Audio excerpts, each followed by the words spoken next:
오늘 말씀 에베소서 4장 25절에서 32절 말씀. 에베소서 4장 25절에서 32절의 말씀.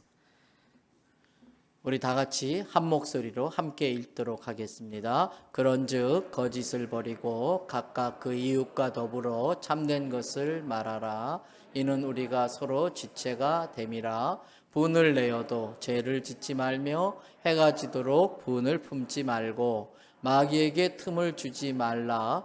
도둑질하는 자는 다시 도둑질하지 말고 돌이켜 가난한 자에게 구제할 수 있도록 자기 손으로 수고하여 선한 일을 하라. 무릇 더러운 말은 너희 입 밖에도 내지 말고 오직 덕을 세우는 데 소용되는 대로 선한 말을 하여 듣는 자들에게 은혜를 끼치게 하라. 하나님의 성령을 근심하게 하지 말라. 그 안에서 너희가 구원의 날까지 인치심을 받았느니라. 너희는 모든 악독과 노함과 분냄과 떠드는 것과 비방하는 것을 모든 악의와 함께 버리고 서로 친절하게 하여 불쌍히 여기며 서로 용서하기를 하나님이 그리스도의 안에서 너희를 용서하신가 같이 하라. 아멘. 이 본문 가지고 이상적인 교회라는 말씀 전할 때에 하나님께서 오늘 우리 교회와 성도들에게 보내신 사자이십니다. 주실 말씀이 있어서 특별히 보내신 사자 목사님이란 믿음으로 오늘 말씀 받으시기 바랍니다. 우리 사모님 같이 오셨는데 어디 계시지요, 사모님? 네, 저 뒤에 계신데 우리 그동안 애쓰셨다고 박수로 한번 격려 축복하시고 김병호 목사님을 강단에 모시겠습니다. 한 번 더 뜨겁게 박수해 주시기 바랍니다.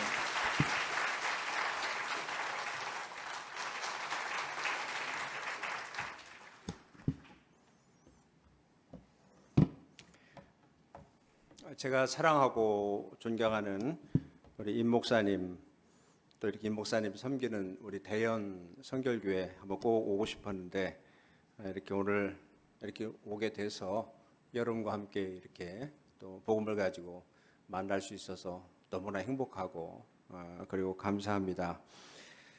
이렇게 고향과 부모 형제를 떠나서 외국에 가서 이렇게 살아보면 조국에 대한 향수, 조국에 대한 그리움을 잊을 수가 없습니다.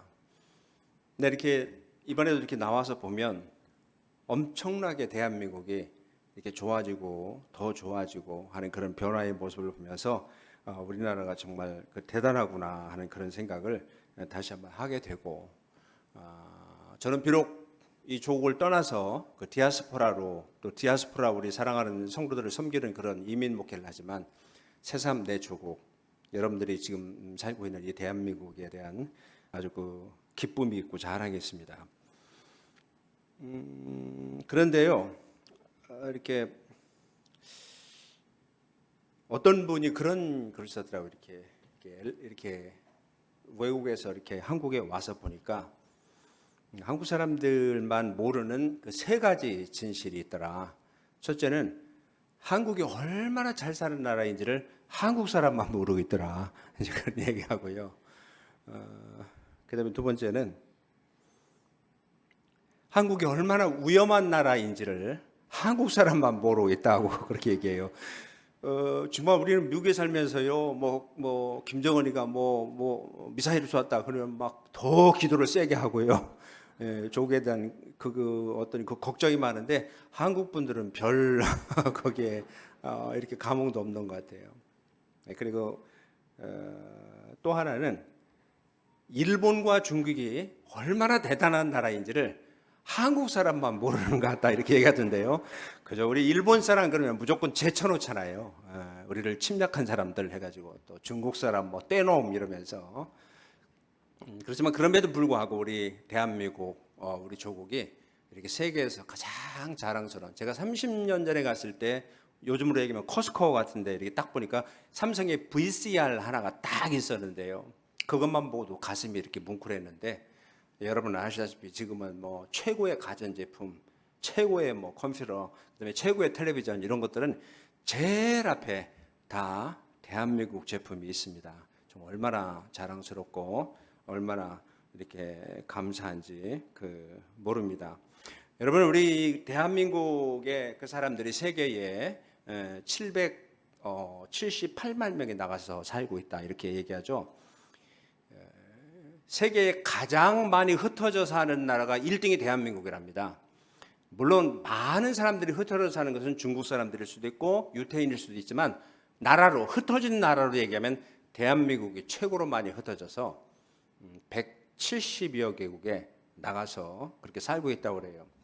정말 미국에서 이렇게 살아보면서도 설마 여기에 한국 사람이 있을까 하는 그곳에도 한국 사람이 들어와 살고 있어요. 한국 사람 정말 대단하고요. 이렇게 낚시를 좋아하는 몇 명이 그 알래스카에 낚시를 하러 갔답니다. 알래스카의 그 앵커리지 쪽에서 최북단, 사람이 정말 살 수 있는 생존이 가능한 그 어떤 그 조그만 그 최고의 그 도시가 있는데 그 북극 쪽이에요. 에스키모가 풍기는 그런 곳인데 노움이라고 하는 그 한 인구 한 400 내지 500명이 이렇게 사는 그 도시인데 일단에 한국 사람들이 가서 이제 낚시를 하고 이제 그 노움이라고 하는 그 도시 시내에 들어가서 밥을 먹기 위해서 이렇게 갔는데 중국 식당이 있더랍니다. 그러니까 한국 사람들끼리 이렇게 얘기했대요. 야, 중국 사람들 대단해. 어떻게 여기까지 와서 이렇게 중국 식당을 이렇게 오픈을 하지? 그리고 문을 딱 열고 왔더니 주인이 한국 사람이었어요.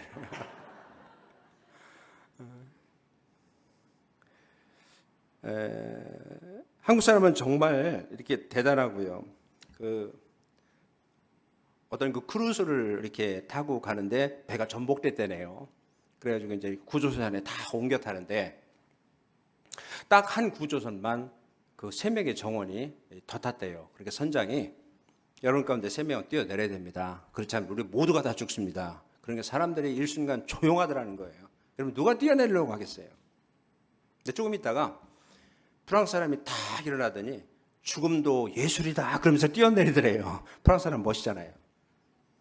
근데 조금 있다가 또 미국 사람이 딱 일어나더니 아메리카 the great country 그러면서 딱 뛰어내리더래요. 그리고 조금 있다 한국 사람이 일어나서 대한민국 만세, 대한민국 만세, 대한민국 만세 그러더니 옆에 있는 일본 사람을 냅대미는 사람입니다.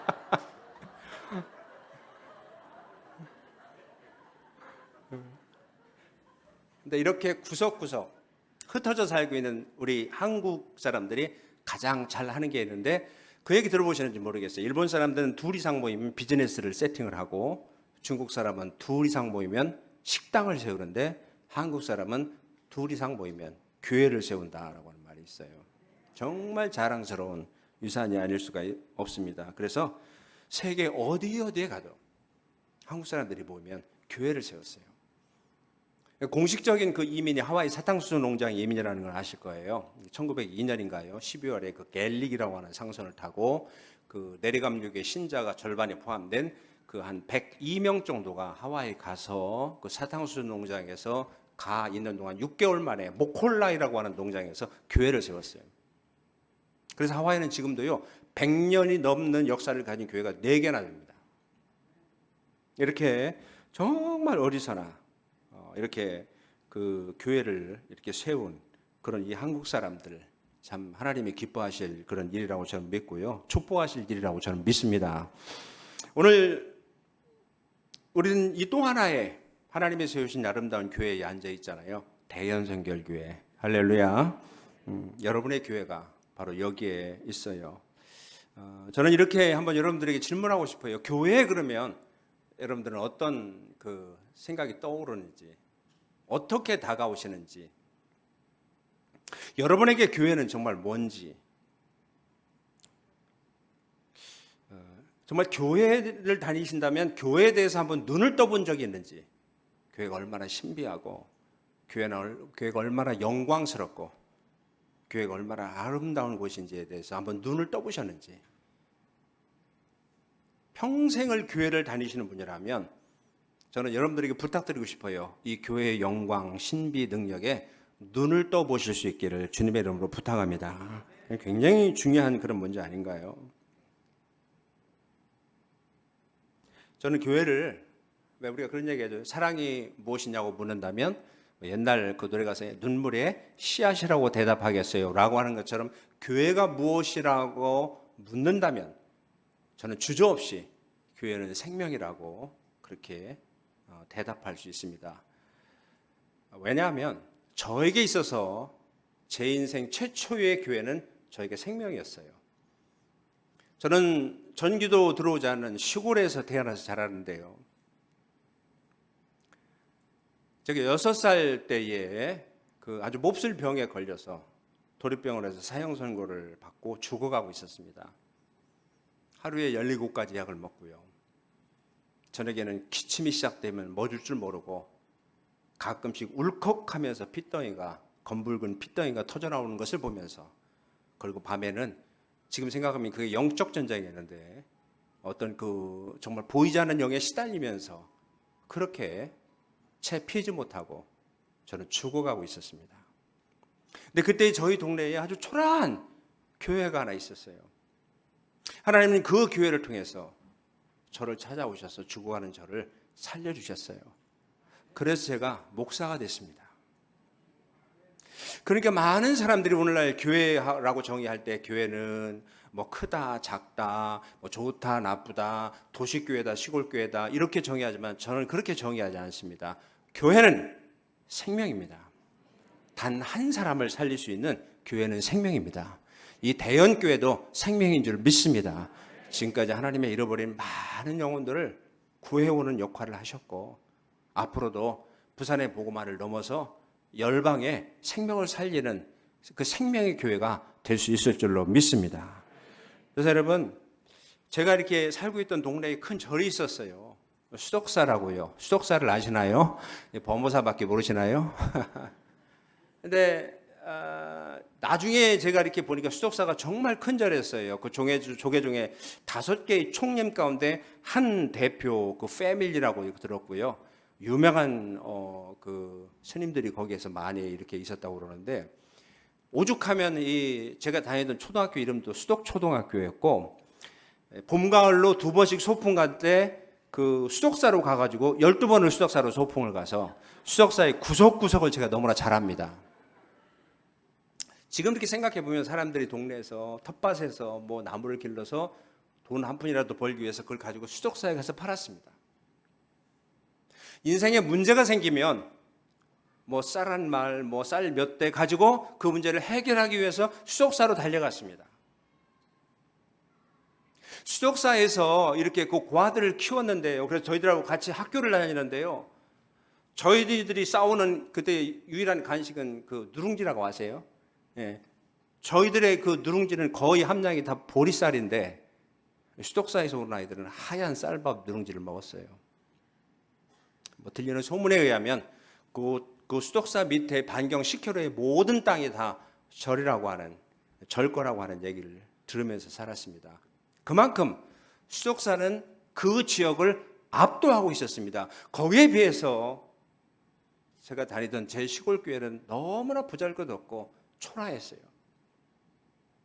사람들이 술 먹고 지나가다가 돌을 탁 던져서 쨍그랑하고 교회 유리창이 깨져도 하소연할 수가 없었어요. 내 부인이 내 허락받지 않고 그리고 교회 나왔다고요. 제가 어머니 이렇게 무릎에서 수요 예배 드리고 있는데 어떤 아저씨가 딱 들어와가지고 그 와이프의 그 머리채를 잡고 질질질질 끌고 하는 걸 제가 봤어요. 근데 나중에 수십 년의 세월이 흐른 다음에 제 모교에 갔을 때 부흥회 초청받아 가서 그 얘기 했더니 나중에 예배 끝난 다음에 그게 바로 접니다 라고 하는 권사님이 나타나시더라고요. 정말 은혜됐던데요. 그런데요, 수족사에 가도 인생의 문제가 해결이 안 되고 굿을 해도 해결이 안 되면서 그 인생의 문제를 가지고 교회를 이렇게 이제 마지막 심정을 가지고 나오는데요. 귀신 들린 사람이 교회 나와서 귀신이 물러가는 거예요. 병든 사람이, 병원에서 포기한 사람이, 저를 비롯한 사람이 낫는 역사가 일어나게 되는 거예요.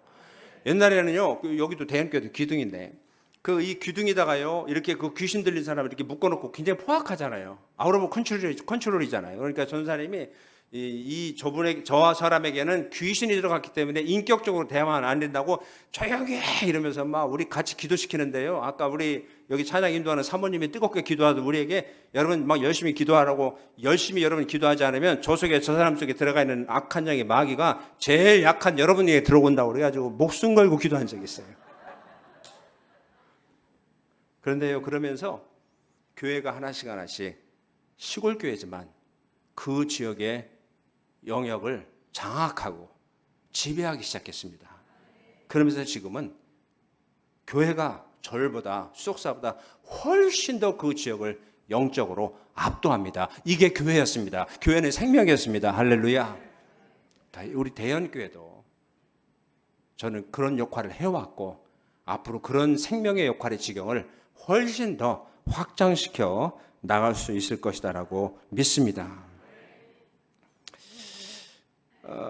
여러분, 우리가 이제 미국에 살면서 이제 그런 얘기들을 해요.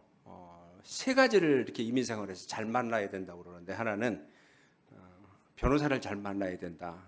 두 번째는 자동차를 고치는 메케닉을 잘 만나야 된다. 세 번째는 목사 내지는 교회를 잘 만나야 된다. 그렇게 얘기합니다. 왜 변호사를 잘 만나야 되느냐? 우리는 이 미국에 가서 그 나라의 그 국적을 가지고 살려면 그 신분을 도와주는 사람들이 변호사잖아요. 근데 변호사 잘못 만나서 꿈도 날리고 돈도 날리고 시간도 날리는 이런 분들 많이 봤어요. 그래서 변호사를 잘 만나야 된다. 그다음에 뭐 한국도 마찬가지겠지만 우리가 그 차는 거의 신발 수준으로 그렇게 우리가 사용하는 생활 수단이기 때문에 내 차를 잘 고쳐주는 메케닉을 잘 만나는 것도 굉장히 중요합니다. 세 번째는요, 교회를 잘 만나는 것도 굉장히 중요하다고 얘기합니다. 왜 그럴까요? 우리 인생의 행복을 결정짓는 가장 중요한 것이 교회이기 때문에 그렇습니다. 정말 그렇습니다. 오늘날 이렇게 삶에서 차지하는 비중이 굉장히 교회가 큰데 그만큼 동시에 교회를 향한 기대치도 많이 높아졌어요. 근데 문제는 여기에서 생기는 것 같아요. 교회가 우리가 생각하는 기대치를 만족시켜주지 못한다라고 그렇게 생각하니까 교회에 대해서 실망과 환멸을 느끼는 경우가 많습니다. 그래서 어떤 만족할 만한 이상적인 교회를 한번 찾아보자. 그러면서 여기저기 쇼핑도 하고 돌아다니지만 그런 교회가 없다라고 생각하면서 교회 안 나가. 그러면서 요즘 한국에 보면 뭐 가나안 교인이 생겼다면서요. 가나안 교인이 거꾸로 얘기하면 안 나가 그런 뜻이라면서요. 그래서 우리 정말 걱정스럽게 아까 기도하시는 분들 그 기도를 했지만 옛날에는 교회가 이 세상을 걱정했지만 지금은 세상이 교회를 걱정해주는 그런 위기의 시대를, 영적인 위기의 시대를 지금 우리는 살고 있지 않습니까? 여러분, 사실 교회만큼 더 중요한 곳이 어디 있을까요? 우리 행복을 위해서는 교회 생활이 행복해야 되는데요. 가만히 보면 교회 생활이 행복하면요, 사업도 잘 되고 부부 생활도 행복하고요. 아멘이 왜 안 나오죠? 그렇잖아요? 정말 그렇잖아요? 교회 생활이 행복하면 모든 게 다 행복하잖아요. 그래서 우리 인생의 행복을 결정짓는 가장 중요한 것이 교회인 거예요. 그래서 사람들은 내 인생의 행복을 위해서 정말 좋은 교회, 행복한 교회 이렇게 만나서 신앙생활을 하고 싶은 욕구가 있기 때문에 이상적인 교회에 대한 그림이 있는 거예요. 그리고 기대가 있는 거예요. 자, 그러면요, 이상적인 교회는 어떤 교회일까? 미국 사람들이 꼭 어떤 얘기를 할 때 그 어떤 그 주제를 놓고 성경은 뭐라고 얘기하는가? Bible says, Bible says. 이게 아주 입에 달려 있어요. 우리도 역시 마찬가지예요. 성경이 우리들의 모든 기준이기 때문에 정말 가장 좋은 교회에 대한 그림을 가지고 있는 이상적인 교회를 어디서 찾아야 돼요? 성경에서 찾아야 될 거예요. 자, 저는 그래서 오늘 이 말씀에 이 에베소서 우리가 함께 읽은 이 말씀 속에서 저는 이 이상적인 교회가 바로 에베소 교회가 아닌가 그렇게 생각했습니다. 자, 보십시오. 에베소 교회는 로케이션이 좋았어요. 위치가 좋았어요. 저 사실 이 대연 선교교회 처음이거든요. 다 보니까 로케이션이 너무나 좋은 거예요. 이상적인 교회. 자, 이 에베소서는요, 그 당시에 소아시아의 교통의 중심지였어요.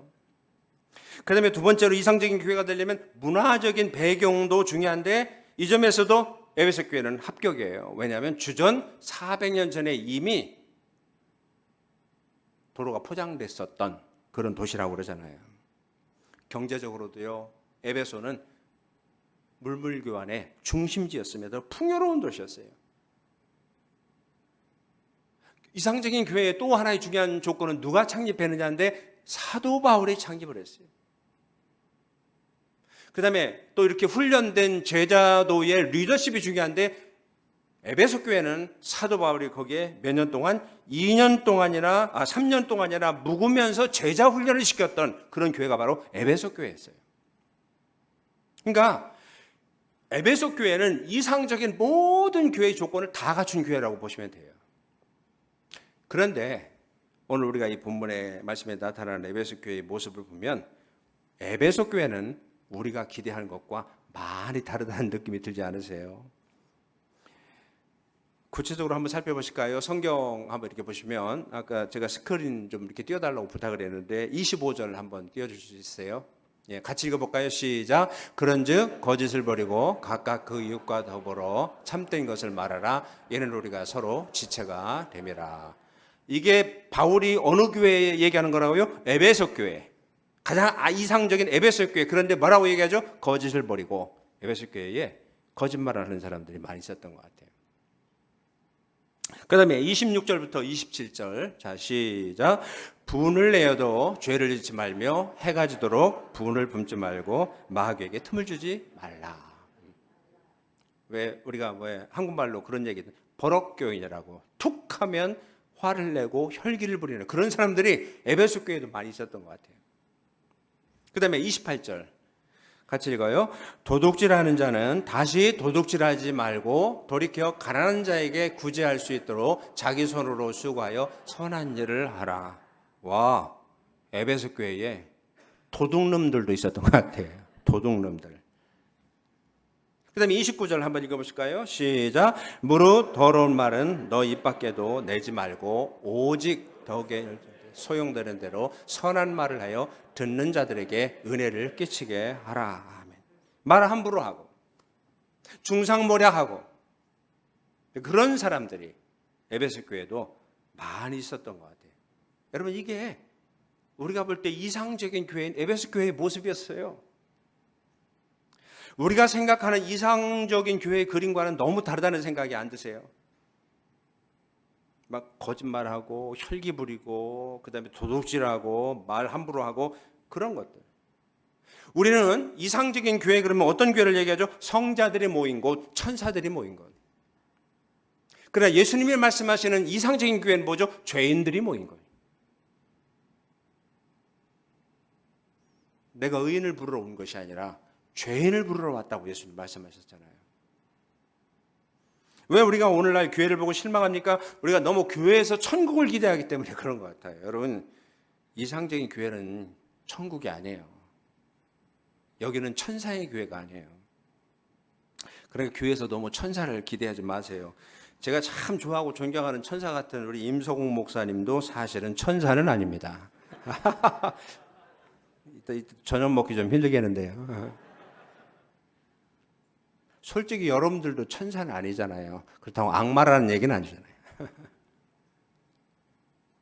자, 우리가 교회 다니면서 이건 좀 분명히 알 필요. 사람들이 교회 믿는다 그러지만 그건 틀린 거예요. 우리가 교회를 믿는다는 것은 교회 건물을 믿는 것이 아니라 이 교회를 세우신 이 교회라고 하는 그릇 속에 담겨져 있는 예수 그리스도를 믿는 거예요. 아멘.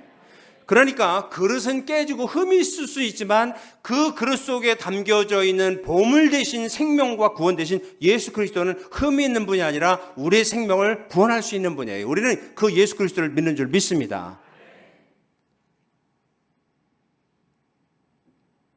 그래서 사람들이 자꾸 교회에 대해서 실망하는데요. 교회는 우리들 믿음의 대상이 아니라 우리는 교회라고 하는 그릇 속에 담겨져 있는 예수 그리스도가 우리들의 믿음의 대상인 거예요. 자, 그렇다면 이상적인 교회를 향한 그림을 생각한다면 이렇게 보시면 돼요. 저 따라 하실래요? 교회는 좀 더 크게, 교회는 병원이다. 예, 성경적으로 볼 때 가장 이상적인 교회의 모습은 병원과 같은 교회예요. 저는 우리 대연 성결교회가 병원과 같은 교회가 될 수 있길 주님의 이름으로 축복합니다.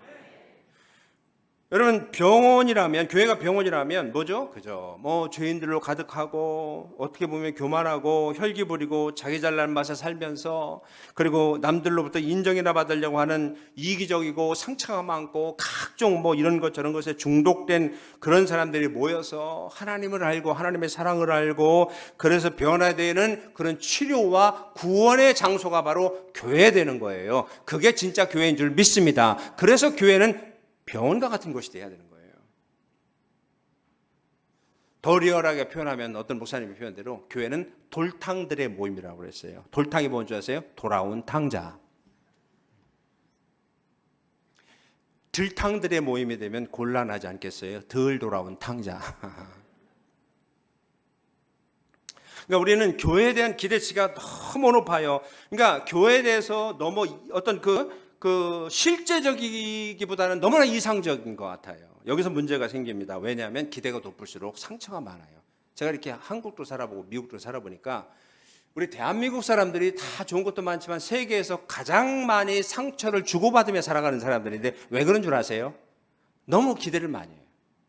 서로에 대해서, 뭐 부부에 대해서, 목사님에 대해서. 그러니까 아예 제가 이렇게 볼 때 가장 상처의 텃밭을 많이 키우며 살아가는 사람들이 우리 한국 사람들인 것 같아요. 그러니까 상처가 많은 것 같아요. 그러니까 여러분, 상처받지 않으려면 기대하지 마십시오. 상대방이 나를 돌봐주고 헤아려줄 것이다라고 하는 것을 기대하는 마음을 너무 많이 갖지 말고요. 내가 기대하며 살겠다는 것은 상처받으며 살겠다는 얘기랑 똑같은 거예요. 죄송하지만 아내나 남편에게 너무 많이 기대하지 마세요. 자식들에게도 너무 많이 기대하지 마시고요. 믿음의 기대를 하고 축복하시고 희망을 가지시기를 주님의 이름으로 부탁을 드립니다. 우리가 기대할 수 있는 분은 우리 예수 그리스도밖에 없잖아요.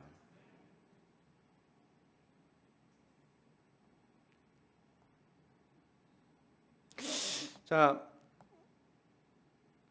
제가 딸만 셋인데요. 아들이 없습니다. 그런데 둘째 딸이 이제 좀 이렇게 멀리 대학을 가서 아빠로서 아주 이렇게 얘기했어요. 뭐 하루에 한 번씩 전화해. 처음에는 하루에 한 번씩 하는 것 같더니 일주일에 한 번, 그러다가 일주일에 한 번이 뭐야 한 달이 돼도 전화 안 하고, 그냥 속으로 괘씸한 생각이 들었어요. 서운한 생각이 들었어요. 배신당했다는 생각이 들었어요. 근데 생각을 바꿨어요. 아니, 보고 싶으면 내가 전화하면 되지. 자식에게 기대하면요, 그게 기대가 상처가 되더라고요. 여러분 그렇지 않으세요? 그러니까 우리 한국 분들 제가 가만히 보면요, 그 자식에 대한 인간적인 많은 기대를 가지고 이제 그게 또 뭐 이렇게 깨지니까 뭐 배신자요, 배신자요 그러면서 상처 속에서 그냥 사시는데 아닌 것 같아요. 두 번째, 기대하지 말고요. 두 번째는 뭐냐면 함부로 추측하지 마세요. 와, 제가 볼 때 우리 한국 분들요, 함부로 추측하는 건 세계에서 최고인 것 같아요. 아예 소설을 쓰고 있어요, 소설을. 그분이 뭐 아프면 아픈가 봐 이렇게 하세요. 뭐 암하냐, 뭐 어디 뭐 얼굴빛이 검으니까 폐암하냐?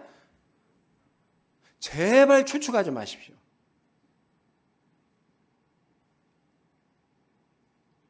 우리가 얼마나 다른 사람들을 함부로 그렇게 오해하고 멋대로 판단해서 상처를 주고받을 경우가 많습니까? 그런데 사실은 우리가 상대방과 서로 많이 다르다라고 하는 것을 우리는 꼭 기억할 필요가 있어요. 우리 한국 분들, 우리 여러분 그런 얘기 들어보셨죠? 다른 건 다른데 나와 다른 것을 틀리다고 생각하면서 살 때가 많은 거예요. 저는 아까 시골에서 자랐다고 그랬죠? 대전에 와서 이제 사는데요. 신혼 생활을 하는데 우리 집사람하고 이제 그 시장에 갔어요. 그 조합판을 놓고 할머니가 삶은 옥수수하고 삶은 고구마를 파는데 우리 집사람이 그걸 사 먹자는 거예요. 제가 용납이 안 됐습니다. 왜요? 저는 시골에서 얼마나 많이 고구마를 먹었는지, 겨울에 웃으시는 분은 다 도시에서 하시는 분인가? 생각보다 많은 분들이 다 근본이 시골 아닌가요?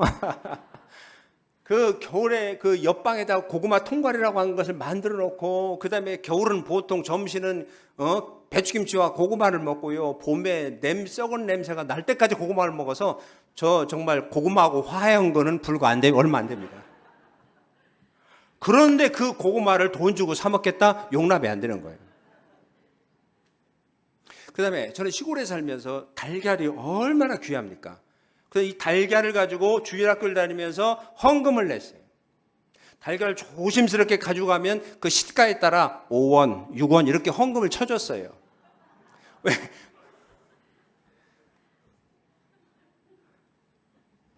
귀한 손님이 오시면 뭘 드렸어요? 달걀을 드렸잖아요. 근데 제가 오죽 달걀을 좋아하면 저희 어머님이 군대 가기 전에 마지막으로 달걀을 실컷 먹고 가라고 삶은 달걀, 프라이한 달걀 근데 저희 아내가 달걀을 소닥보듯 하는 거예요. 이해가 되지 않았어요. 근데 왜 그런가 했더니 서로 살아온 배경이 달라서. 저희 아내의 장인어른이 지금 돌아가셨지만 목사님이셨는데 옛날에 대전 근교에 음성 나환자촌에서 십몇 년을 목회하셨어요. 근데 그분들이 혹시 아시는 분 모르겠습니다. 주로 그 도시 밖에서 뭐냐면 양계장을 했어요. 그러니까 허구한 날 천년매라고 달걀을 갖다 사탁에다 들이미니 그 달걀이 그렇게 그분에게는 귀해 보이겠습니까? 이렇게 다르더라고.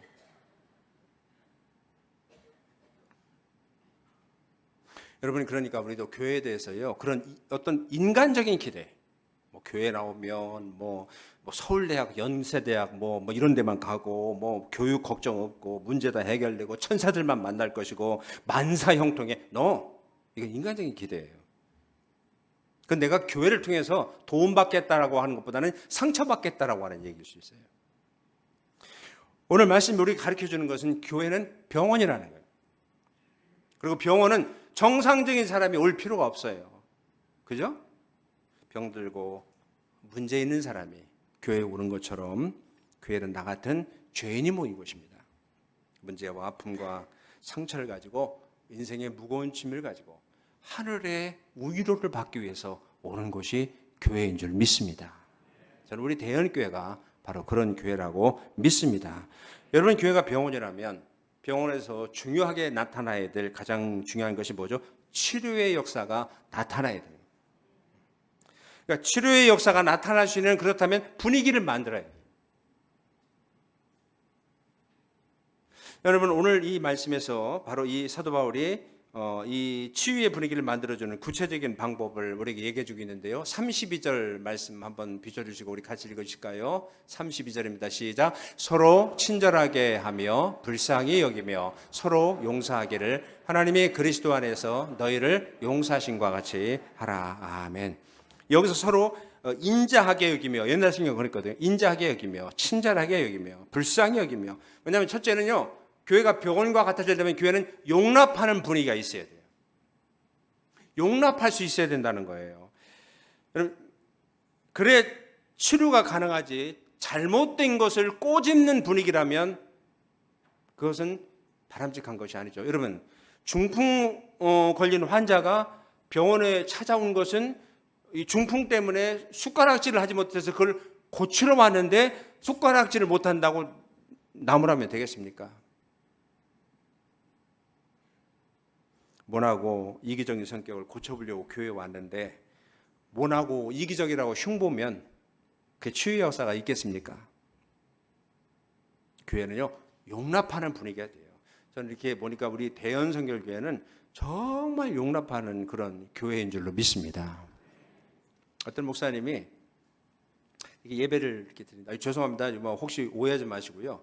어떤 청년 하나가 가운데 딱 앉아서 계속해서 주일날마다 예배를 드리는데 모자를 푹 쓰고 예배를 드리더랍니다. 그게 눈에 거슬렸대요. 그래서 그 청년을 담임 목사실로 오라고 그래가지고 물어봤습니다. 아니, 자네는 왜 그렇게 모자를 쓰고 예배를 드리나? 그러니까 이 청년이 뭐라고 얘기했냐면, 목사님, 교회 와서 모자를 쓰지 말고 예배드리라 이런 얘기가 성경에 있습니까? 그러더랍니다. 없지만 눈에 거슬려서 그러네. 이제 그렇게 얘기하니까 그 청년이 이렇게 얘기하더랍니다. 목사님은 왜 안경을 쓰십니까? 그래서 나 눈이 나빠서 안경을 쓰네. 그러니까요. 아, 그렇습니까? 목사님이 눈이 나빠서 안경을 쓰시는 것처럼 저는 머리가 나빠서 모자를 씁니다. 아니 뭐 오늘 혹시 이렇게 모자 쓰신 분 저 절대 그거 오해하지 마시고 옛날 얘기예요. 무슨 얘기냐? 교회는 불편함을 무릅쓰고 그 모든 것을 서로 용납하는 분위기가 돼야 됩니다. 아멘? 예. 여러분 예수님도 의인을 찾으러 온 것이 아니라 죄인을 찾으러 왔다고 그러셨잖아요. 여러분 깨끗하고 의로우면 우리가 교회에 나올 이유가 없지요. 어느 누구든 교회에 나와서 사랑을 경험하고 치유를 경험하고 구원을 경험할 수 있는 그런 곳이 되기 위해서 교회는 용납하는 분위기가 돼야 되는 줄 믿습니다. 저는 여러분의 교회가 우리 대한교회가 그런 교회가 될 수 있기를 주님의 이름으로 축복합니다. 제가 그래서 이 시간 선물을 하나 드리려고요. 자꾸 제가 시골 얘기해서 좀 죄송한데 옛날에 시골에 이렇게 부흥 강사 목사님들이 오셔서 이렇게 오면 우리 특히 주로 여자아이들 약간 죄송합니다. 촌스러운 이름들은 다 막 고쳐버렸어요. 그냥 야, 그 이름 이거로 바꿔 막 그런 분들이 많아요. 저도 오늘 여러분들에게 선물을 하나씩 드리려고 하는데 이름을 좀 바꿔드리려고. 그래서 남자는 용납이라고 하는 이름으로 바꾸시고 여자는 덥자라고 하는 이름으로 바꾸시면 될 것 같아요. 그러니까 박 씨는 뭐죠? 박덥자. 김 씨는 김용남. 근데 가만히 보니까 안 씨하고 노 씨는 문제가 있더라고 이게. 그래서 이분들은 성까지 바꿔서 더 씨로 바꾸시면 좋을 것 같아요. 우리 앞뒤 옆 사람들과 아주 재치있게 빨리 인사하세요. 남자분들은 용납으로 안녕하세요. 저는 김용남입니다. 안녕하세요. 저는 조덥자입니다. 한번 인사하세요. 시작.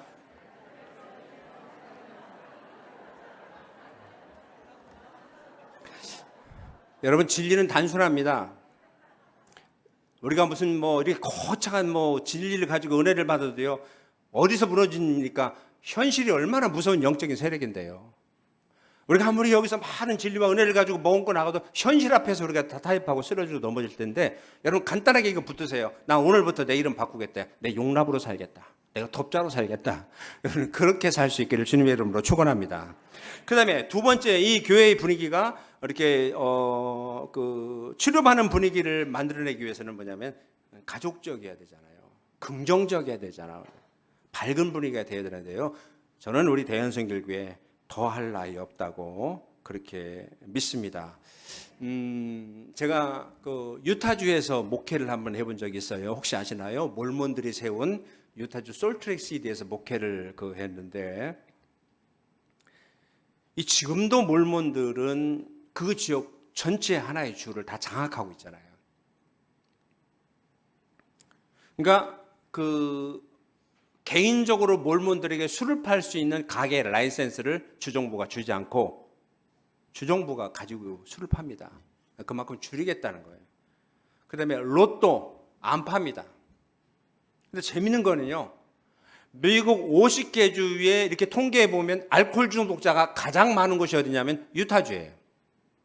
그 다음에 로또 왜 미국의 막 당첨금 이거 보면 막 천문학적인 숫자 아마 기억하실지 모르겠어요. 그러면 유타에는 로또를 안 파니까 그 15번 후리웨이에서 저 와이오밍주에 그걸 사러 가기 위해서 후리웨이가 마비가 됩니다. 그러니까 하지 말라라고 하는 것이 능사가 아니다라고 하는 거예요. 하지 말라 해서 그게 고쳐지는 것이 아니다라고 하는 거예요.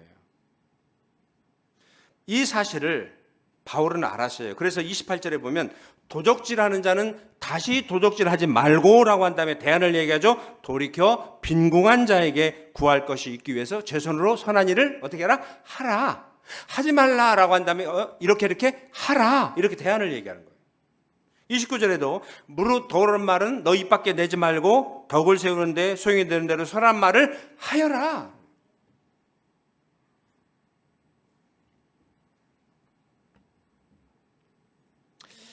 자, 오늘 이 말씀을 우리가 다시 보면서 에베소서 4장 32절 서로 친절하게 하며 불쌍히 여기며 서로 용서하기를 하나님이 그리스도 안에서 너희를 용서하신 것 같이 하라라고 하는 이 말씀을 기억하고 저는 이렇게 제가 와보고 싶었던